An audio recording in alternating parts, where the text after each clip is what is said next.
Hi everybody, today I am looking at a collection. It's called Portraits of African American Heroes and it is written by Tonya Bolden with paintings by Ansel Pitcairn.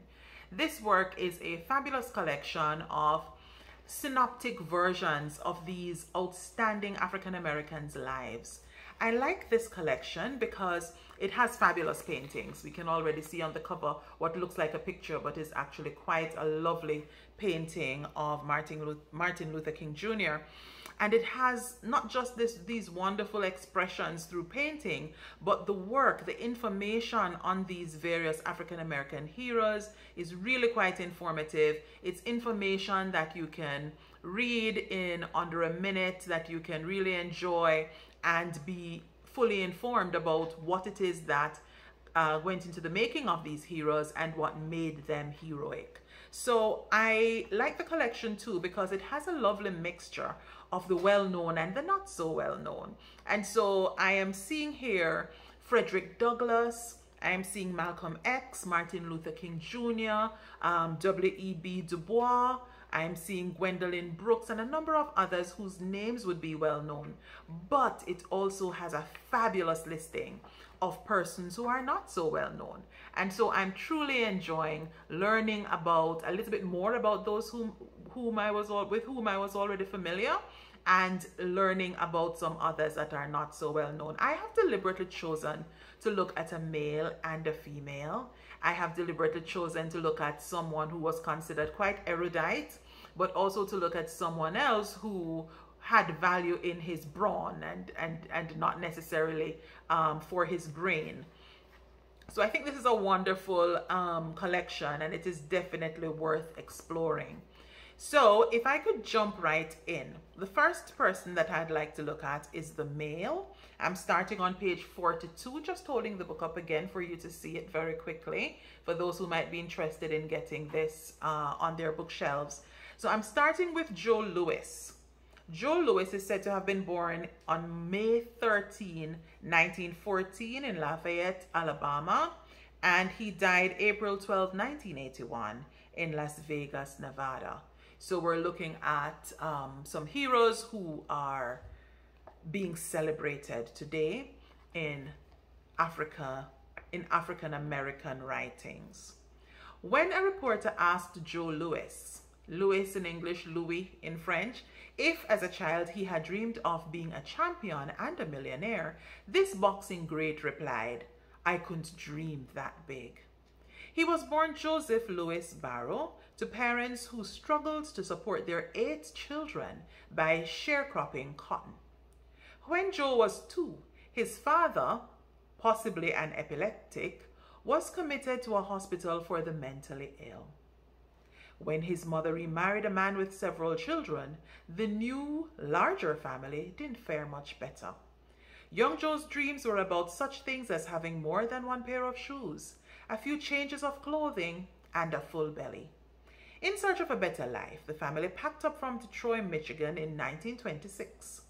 There, Joe's stepfather found a factory job, but then became one of the millions who lost their steady jobs during the Great Depression of 1929 to 39. During these lean years, Joe picked up odd jobs. One day, moving crates at a produce market, another day, in those pre-refrigerator times, delivering 50 to 100 pound blocks of ice, often up 4 or 5 flights of stairs. Joe was physically strong, but his academic abilities were not. A slight stutter made class participation a challenge, but he wasn't without talents. He was excellent at carpentry. He also tried his hand at the violin, at the urging of his mother, who managed to scrape together the 50 cents per week for his lessons. But then Joe started using his music lesson money to rent a locker at a gym after a friend hooked him on boxing. Joe wasn't a natural, but he had heart. He was willing to take instruction and criticism and to train.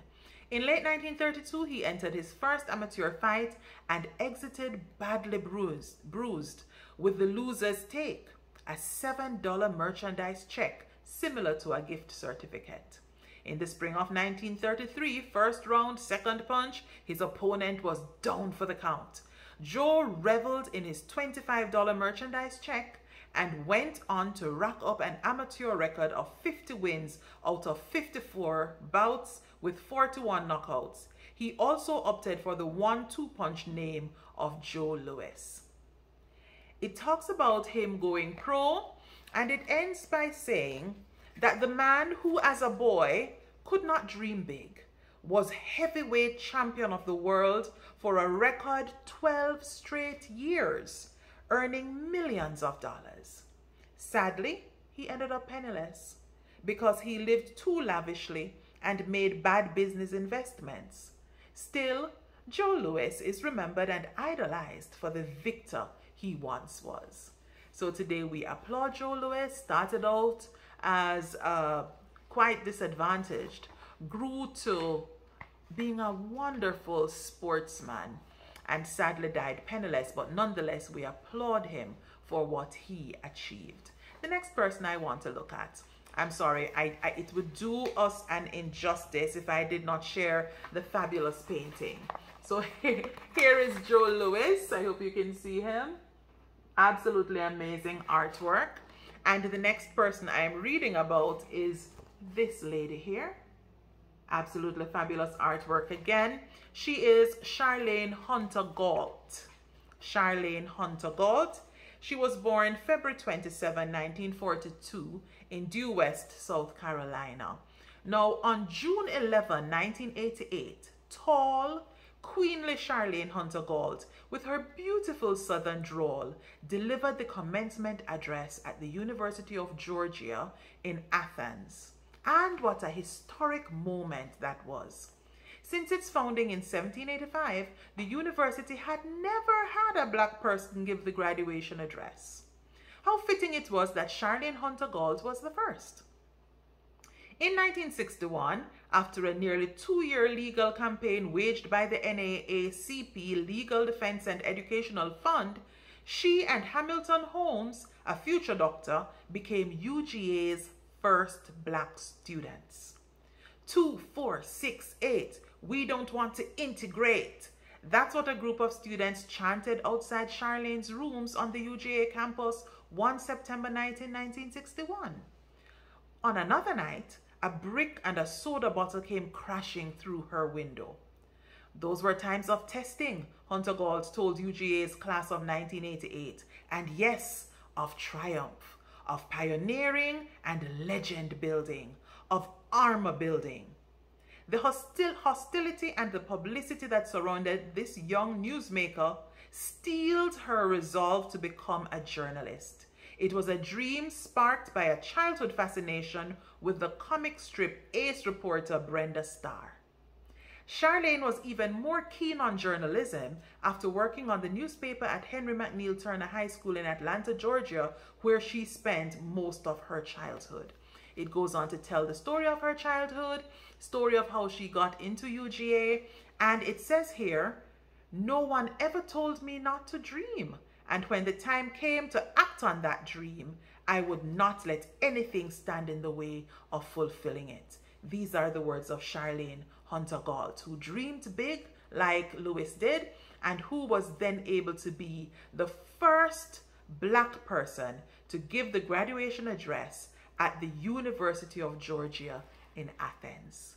We applaud both of these persons for Black History Month 2024, when we're looking at Black creative expressions, coupling my love of African clothing and my love of books. And I am happy to again share with you the many persons who have contributed to the progress of our Black history. I am Dr. Stephanie Fullerton Cooper. Thank you for joining me on English Expressions with Dr. Steph. I look forward to welcoming you next time.